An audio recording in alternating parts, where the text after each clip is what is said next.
2 number கடலை பறிக்க இயந்திரம், அரை HP மோட்டார் மாட்டியிருக்கு. மோட்டாருக்கு 1 வருஷம் வாரண்டி உண்டு. இதில் வந்து எல்லா விதமான கடலையும் வேர்க்கடலையும் பறிக்கலாம்.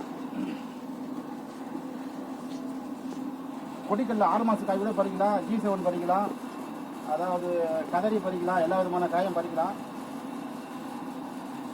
இது வந்து ஒருத்தர் பறிக்கிறது. மோட்டார் இல்லாமல் வாங்கினீங்கன்னா 6200 ரூபா, மோட்டாரோட கொடுத்தா 9500 ரூபா. எது வாங்கினாலும் மிஷினரி, எந்த மிஷினரி வாங்கினாலும் மோட்டாருக்கு 1 வருஷம் வாரண்டி உண்டு.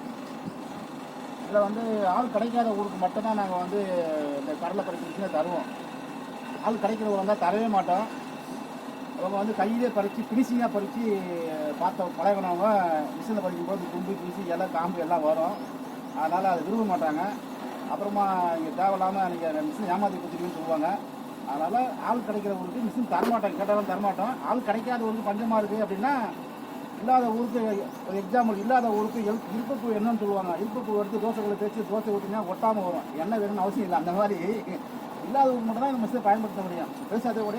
ஆனால் இந்த மிஷினுடைய இது வந்து 10 பேர் சேர்ந்து கையில் பறிக்கிறீங்கள, அந்த கடலை வந்து ஒரு ஆள் பறிக்கலாம் அந்த மிஷினில். அதுதான் இதனுடைய ஸ்பெஷாலிட்டி. ஆனால் தும்பு தூசி எல்லாம் காம்பு வரும். காய வச்சு தூக்கி எடுத்துக்கணும் நம்ம. அதே போல் செடி பிரிங் வந்து ஒரு 2 மணி நேரத்தில் 3 மணி நேரத்தில் பறிக்க ஆரம்பிச்சிடணும். செடி வதங்கிடுச்சுன்னா 5 கிலோ இடம் கொண்ட கட்டி தொங்கோட்டா கூட அப்படியே நிற்கும், ஸ்ட்ரென்த்தாக நிற்கும். இப்போ நம்ம கையில் வச்சுக்கிற ரகம் வந்து G7. இந்த G7 ரகத்தில் வந்து 100க்கு 5 காம்பு தான் வரும். நாட்டுக்காயாக தான் 100க்கு 10 காம்பு வரும். G7 மட்டும் தான் காம்பு கம்மியாக வரும். அதே போல் வந்து செடியை வந்து தொங்க விட்டு பறிக்கணும். தலையை வச்சு தரக்கூடாது, தொங்க விட்டு பறிக்கணும். தொங்க விட்டு பறிச்சிங்கன்னா இந்த மேடு பகுதி கீழே இருக்கும். இந்த ரக்கம் வந்து இதில் உரைச்சி காய் வந்து கீழே விடும். இப்போ இது வந்து இதை எடுத்து பயப்படுவாங்க நிறைய பேர். இப்போ தான் நம்ம வெள்ளை விட்டு காட்ட பாருங்க. இது வந்து கண்டினியூவாக இருக்காது. அந்த கேப்பில் வந்து இந்த கேப்பை விட்ட ஒன்று இப்படி இது விடும். இது கைக்கு ஆபத்து, காலுக்கு ஆபத்துன்னு சொல்லக்கூடாது. கம்மல் நிறைய பேர் போடுறீங்க. இப்போ ரோட்டில் நம்ம போகிறோம், நம்ம ஒரு ஆளாக போகிறோம், ஈத்தாளில் வரவங்க கரெக்டாக வரணும்ல. அந்த மாதிரி ஆபத்து இல்லாத எதுவுமே கிடையாது உலகத்தில். ஏதோ சாப்பிட்டா கூட தொண்டை அடைக்கும், அதெல்லாம் சாப்பிடாம இருக்க முடியாது. அதெல்லாம் வந்து நிறைய பேர் கமெண்ட் போடுறாங்க, ஆபத்தானது வெள்ளை விட்டு காட்டினாங்க. பாருங்க, வெள்ளை விட்டோம் பாருங்க. ரைட், இப்போ பறிச்சு காட்டம் பாருங்க. இது G7 காய். இது வந்து 100க்கு 5 காம்பு வரும். இது அகலவானத்தில் வச்சுக்கணும்.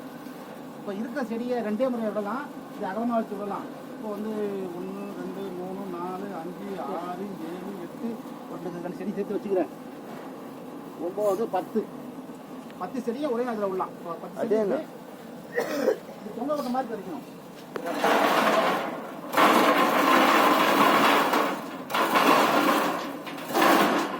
1 2 காய் இந்த காய் ஒன்றும் முக்கலை. 10 நாள் அறுவடைக்கணும், 10 நாள் இருக்குது. அதனால் காய் உடஞ்சிருக்கும். இதில் பாருங்கள்.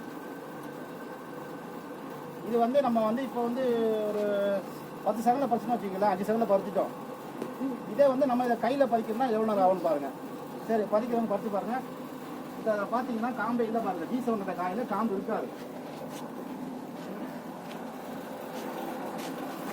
பார்த்தீங்க பறிச்சு பார்க்கலாம். தெரியுதா பாருங்க, உங்களுக்கு தெரியுதா பாருங்க, காம்பு இல்லாமல் வந்துருக்கா. G7 வந்து அந்த ஸ்பெஷாலிட்டி இருக்குது. G7 வந்து விவசாயிகளுக்கு தெரியும் தான் சொல்கிறேன் நான் அனுபவத்தில். G7 எத்தனை நாள் கவர்மெண்ட்டில் டைம் தராங்களோ விவசாயிங்க, அதனால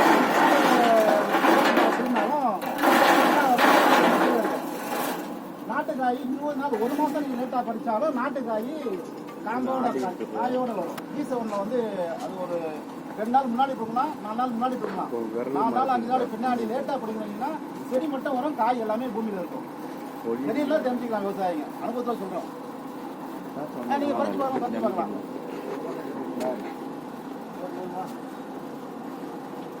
அவங்க சாப்பிட செடிகளை வச்சுக்குவாங்க. காய் வெளியே தெரியணும் நம்ம கண்டிப்பாக. அந்த காய் வெளியே தெரியணும். அது கொஞ்ச நேரம் வேலை செஞ்சீங்கன்னா உங்களுக்கே அந்த பழக்கம் பழகிடும். சும்மா நீங்கள் பறிச்சு பாருங்க, வேற என்ன ஒரு பறிச்சு பாருங்க. நீங்கள் செடி வச்சுக்கீங்க இல்லையா? சரி ரைட். நீங்கள் உங்களுக்கு ஓகே தானே இருக்குது? சரி ரைட்டு. இது போக 1 ஆள் பறிக்கிற மிஷினு, 2 ஆள் பறிக்கிற மிஷினு, 3 ஆள் பறிக்கிற மிஷினு, 4 ஆள் பறிக்கிற மிஷினு, 5 ஆள் பறிக்கிறது, 6 ஆள் பறிக்கிறது, இப்படி எல்லாமே கடலை பறிக்கிற மிஷின் இருக்குது. அதாவது இன்ஜினில் ஓடுறது, பவர் டில்லரில் ஓடுறது, இன்ஜினில் ஓடுறது, கரண்ட்டில் ஓடுறது, இன்னும் பேட்டரியில் ஓடுறது மட்டும் தான் ரெடி பண்ணல. அது மாதிரி டிராக்டர் PTOவில் ஓடுறது, இப்படி அனைத்து விதமான விவசாய சம்மந்தப்பட்ட கடலை பறிக்கிற மிஷினு உற்பத்தி பண்ணுறோம். அதாவது உங்களுக்கு மிஷின் தேவைப்பட்டால் ஒரு மாதத்துக்கு முன்னாடியே கேட்டு வாங்கி வச்சுக்கிறது நல்லது. சீசன் டைமில் வந்து கண்டிப்பாக வந்து நெருக்கடியான நேரத்தில் ஒரே நேரத்தில் மிஷின் தயார் பண்ண முடியாது. 100கணக்கான மிஷின் கேட்டிங்கன்னா தயார் பண்ண முடியாது. அதனால் ஒரு மாதம் முன்கூட்டியே வாங்கி வச்சுக்கிறது தான் நல்லது. ஆள் கிடைக்காத ஊருக்கு மட்டும்தான் மிஷின் வாங்கணும். தும்பு ஜூசி எல்லாம் காம்பு எல்லாம் வரும். நம்ம தான் காய வச்சு கூட்டி எடுத்துக்கணும். அதுக்கு சம்மந்தப்பட்டால் மட்டும்தான் நீங்கள் வந்து மிஷின் வாங்கணும். ஆள் பற்றாக்குறையாக இருக்கிற ஊருக்கு ஆள் பற்றாக்குறையாக இருக்குது அந்த ஊருக்கு மட்டும்தான் நம்ம வந்து மிஷினே வாங்கணும். இல்லைன்னா வாங்கக்கூடாது. ஆள் கிடைக்குதுன்னா கையில் பறிக்கிறதுனா இந்த மாதிரி தூசிலாம் வராது.